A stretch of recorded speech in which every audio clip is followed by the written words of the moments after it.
since the initial complaint, initially it was on the curb, in some of these very high wind days, which obviously nobody knew was gonna happen. He had indicated he had arrangements, excuse me, arrangements made to get that property picked up and disposed of, which did not happen. Individual is not even close to the area, 6 or 7 hours away. I spoke with him by phone. It has since, there is still disposable property on his ground, but it's not on the city parking anymore. He is making arrangements again to get this picked up and brought to the landfill. I haven't received any additional complaints of this stuff blowing around, but it has been addressed, and I've been keeping an eye on it. It's at this point, it's not a specific, how would you say, eyesore, so to speak. It's neatly piled on his yard with plans of getting it disposed of to the landfill. So, you know, ironically, we're talking about two different places. Really? We are. Oh. I know where you're talking. Yeah. Okay. I was just curious how we handle it, because if we see that, if I pile a bunch of, regardless whether I've got plans to pick it up or not, and this is not about you, Greg, this is not an indictment on you. As a matter of fact, I think the police need to get involved. If I pile stuff out there, I don't care if it's windy or not, I think I need a citation. And I think we send city down there and we bill them for picking it up. And if it's a house sale, you tie it to the closing. You know, and what happens so often, especially with furniture more than anything, is they put it out at the curb hoping somebody will come by and pick it up. Free, exactly. After the windstorm and rain. And sometimes that happens, sometimes it doesn't. Right. If it sits there, you know, and I see it or I get a complaint, as always, I follow up on the complaints to see what it's looking like.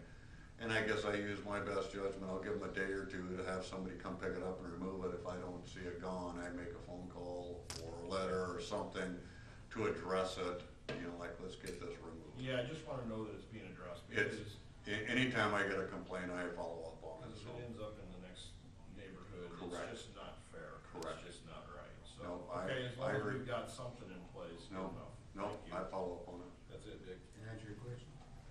Steve? Just encourage everybody with the spring weather upon us to continue that. Clean up your yard, get stuff picked up, make it looking nice, let the grass grow, and make it presentable. Along that line, spring cleanup is April 29th to May 4th. If anybody wants to know that. Rex? I got a couple items I figured maybe Mr. Yellowlight can explain that first to me, since he's been sitting so patiently out there. Because it is now 4 seconds down at Northwest Bank, 4 seconds, from yellow to red. Go ahead. Stoplights. No, go ahead. Yeah, he's gonna tell us how to fix that, or that I can't fix it. Well, the reason I ask is I've been practicing that since the last meeting. Trying to get through it fast enough. It ain't working. Well, that's because you guys are texting me or going. Oh. There you go, John. Go ahead. But just so you guys are familiar, there's 3 different types. There's video detection, there's loop detection that we used to have cut in the ground, and there's timers. And these 3 up here are on timers. They've been on timers since, I think, about 1948 when they were put in. It's a 60-second clock. So there's a lot of factors. It's really complicated.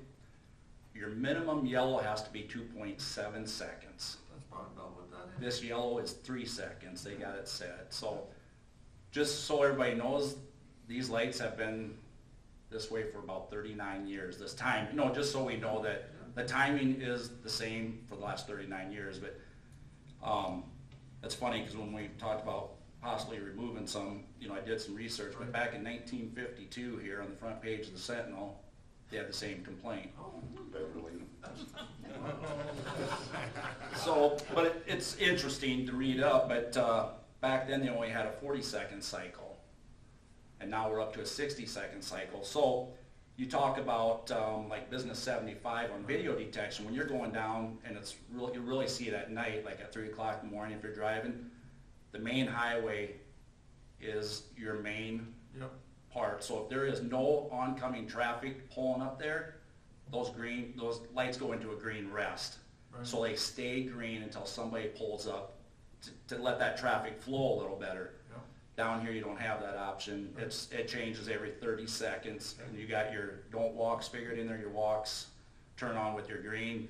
And then you got your your 3-second yellow. So, and actually I did call General Traffic last year, and Paul Glover, that actually was a traffic engineer back in the 70s, opened up this General Traffic out of Spencer. He became a owner in this, then he bought the company out. He is now retired, but back in 1980, he did a traffic study for you guys down here, and I think that's why they bumped it up to the 60 seconds.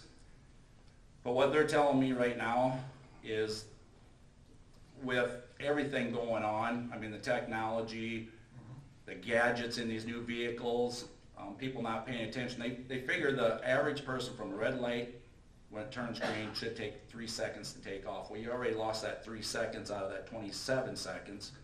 So if somebody ain't paying attention, it gets shorter and shorter. But they just said with all the technology and everything, they recommend, and they can't change the timings, and what I'm recommending is, it's been 39 years now since we had a traffic study, is that we look into having a traffic engineer, you must have a traffic engineer, come in and do a study, and then he will set everything up and tell you what you need. And right now, these 3 lights down here fall within a certain criteria.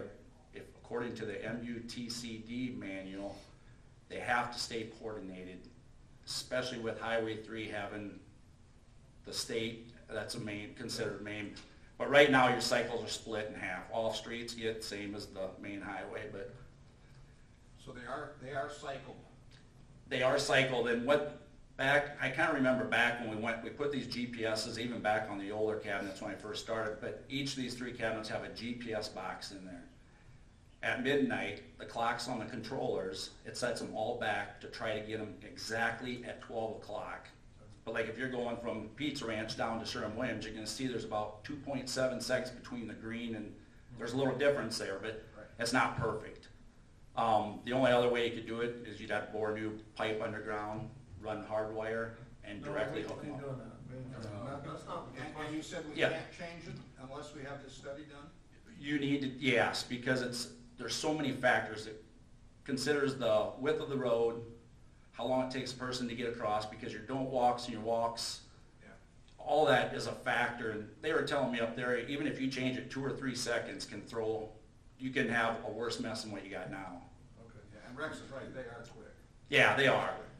But, and it all goes by the speed. I think back in 52, the speed limit going through here was 17 mile an hour, and now we bumped that up. I mean, everything's faster, and you got more gadgets, people not paying attention. But what I'd like to do is, he's gonna give me some information of some traffic engineers, and maybe sit down, I'll go with them and get a proposed, or, estimate on what it would cost, and then come back to you and see if you wanna go with it. I just think we ought to look at it, because it just seems, Yeah. I don't think the ones necessarily on 75, I've noticed the problem with, because I believe that unless there's traffic on both sides, then it's stopping all the time. Yeah. But there are people that start at the first one and hardly get through the second one, and then they're just going. They're not gonna stop for that second one. Yeah. Either way, No. either going west or going east, either way. And it's the same thing if you're down there by Northwest Bank and so forth. People aren't real attentive of stopping at that light. No. They're not real attentive. And it's because it's just kind of out there, and that's the one, we asked about getting rid of it, and everybody said, no, you can't do it because of the traffic flow and stuff. Well, I'm not in favor of getting rid of it. I'd just like it to go from maybe 3 seconds to like 7 seconds or something, so we don't have people doing things. But on the same problem, is if it affects all these other ones, I'm not in favor of that either.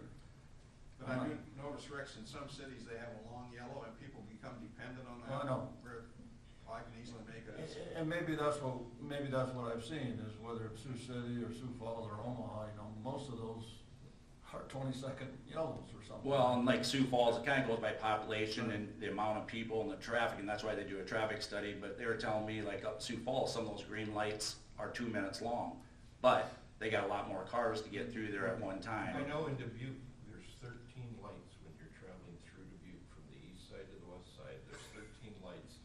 And if you get into the zone, if you get into the rhythm, you will make all those lights, and it's nice, but you're Yeah. right, there's days, or there's times when, Well, and since the one down at the bank is set up automatically, and now we have the detour going through that automatically, you got a lot more people that are just going along, you know, just hoping we don't see red lights behind us. no cop, no stop. But you know, they were talking,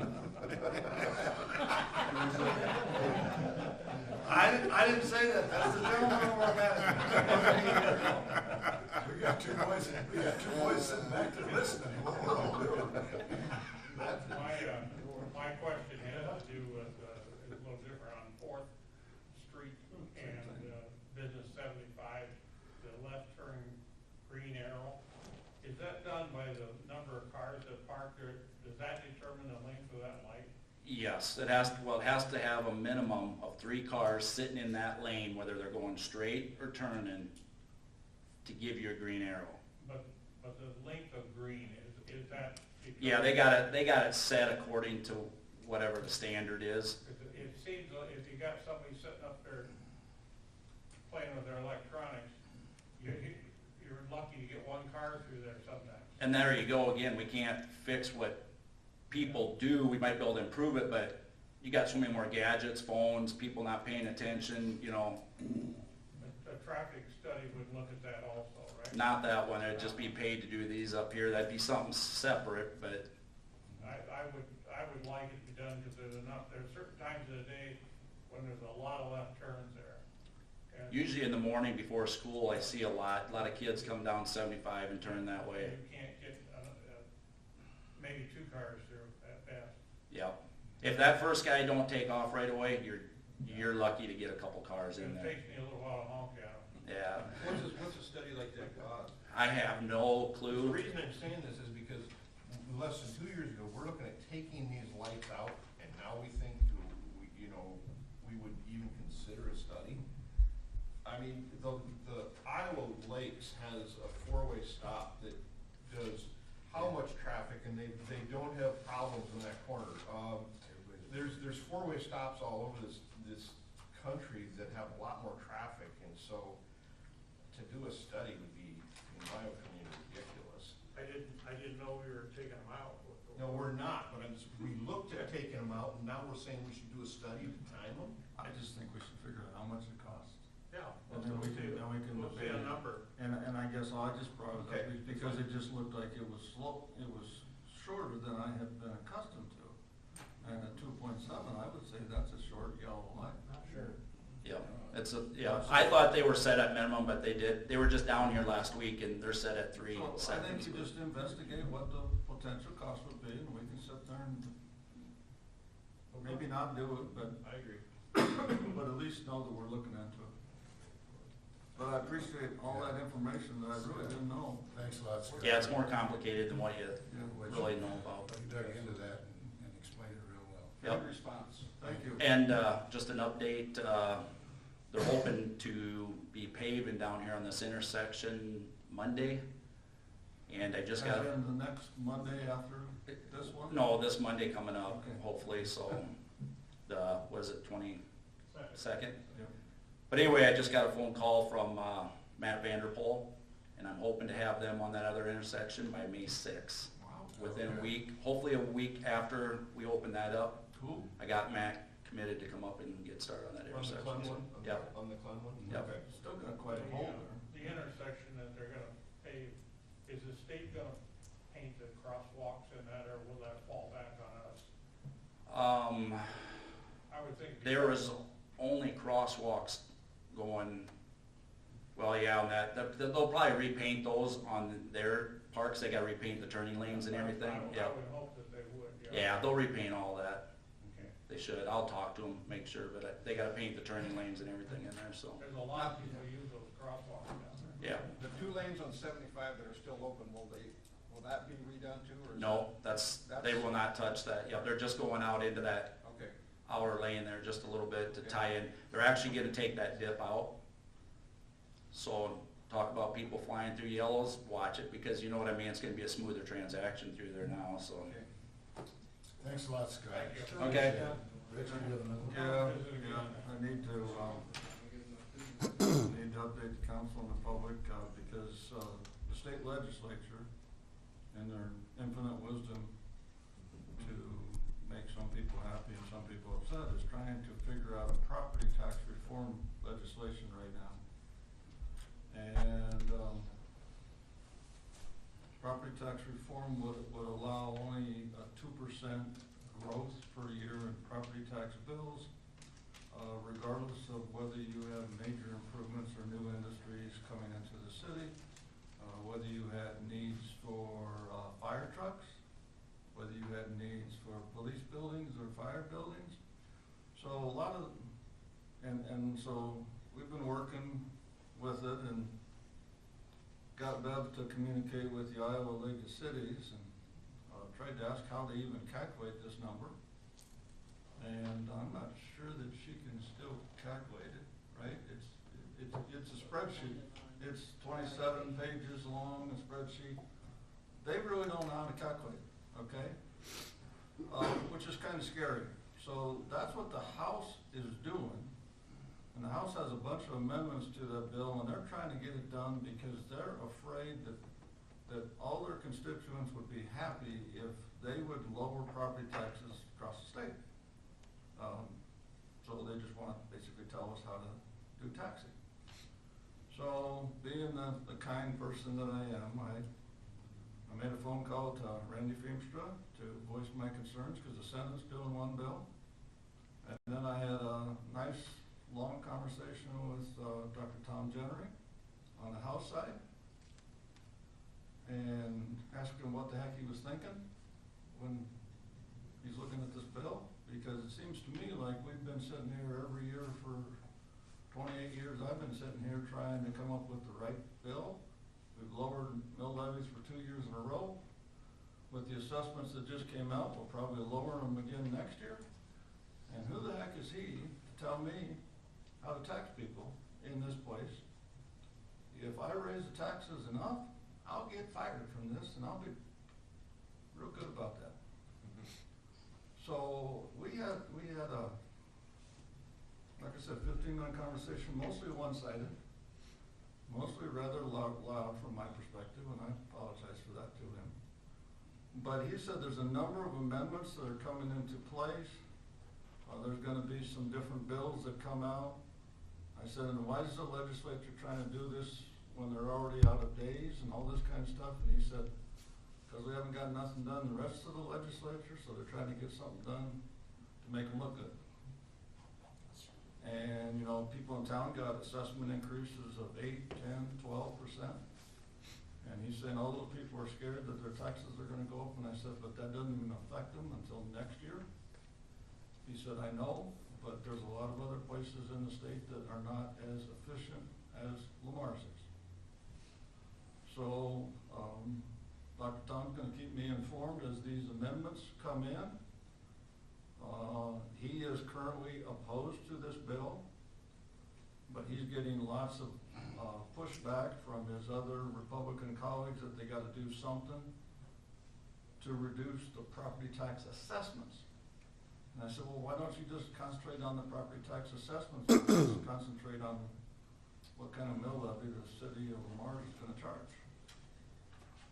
And he says, I think we probably should, but that's not what the legislature wants to do. They want to act like they're fixing the problem. I said, well, it's not broken here, so don't fix it. So we agreed to disagree on a few items, but he is not in favor of the bill currently. He believes some of the amendments will make the bill more palatable to us, and I said that remains to be seen. But he's going to keep us in the loop, and he's going to send us the bill so that we can make sure our comments are heard. Is this the one that Sioux City passed? Sioux City Yep. passed a They passed a resolution that said that they were against it. Totally opposed to it, yeah. Yeah, and there's a bunch of other cities. There's 952 cities, I believe, in the state, something like that. And there's a lot of cities that aren't in good shape and have to raise taxes on an annual basis, and therefore a lot of their constituents are complaining. Tom and Carlin and Randy Freemster, for that matter, have both said that they get a lot of complaints about property tax assessments when they go have their town hall meetings. And I said, that's different than property tax bills, but most people put the two of them together. So we're on the hot button. He is gonna get me the bill as it proceeds, and I am going to continue to voice our concern as a council that we should just do our job and you should just do your job. I concur with Rex. I'm on the Fire Chief Board. I'm Vice President now of the Fire Chiefs Association. We have basically put our vote in and we're against this. This started out as House Bill 165 and now it's House File 773. So when you call your legislators, you want to be against House File 773. We have put our names in the hat along with the League of Cities and others opposed to this bill. Basically, let the cities run the cities. Let the cities take care of their taxes.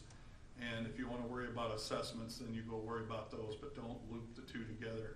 It will absolutely handcuff cities like ours that do a great job of taxing and taking care of their own mill levy and things like that. We don't need Big Brother doing that for us. And as Rex said, in the future, for benefits for employees, all the way down to equipment, it could have a huge effect on us. Not so much TIF money, that's not what they're looking at in there, but everything else. So we came out as the Fire Chiefs Association. I personally have emailed every legislator on that list and said, please vote no. So we're all against that as a city, so thank you. I can ask a question. But it doesn't. Why can't they go just after the assessor?